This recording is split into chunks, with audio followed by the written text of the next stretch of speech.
Ano po ang paalala na lamang natin, Sir Joel, ang paalala po ng LTFRB sa mga biyahero habang maaga pa?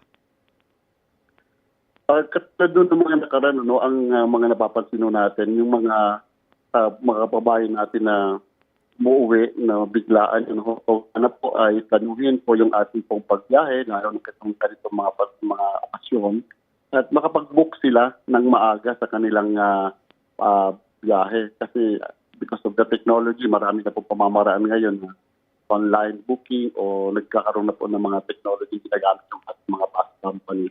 At kung maaari, huwag masyadong magdipit ng marami. Para kumbaga, travel light muna tayo. Anyway, bakasyon naman mo ito.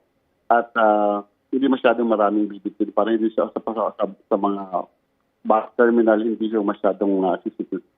At hanggat maaari po ay maaga pa lang dapat nandun na po tayo sa terminal bago pa po yung schedule na biyahe para po sigurado na makakasakay po sila.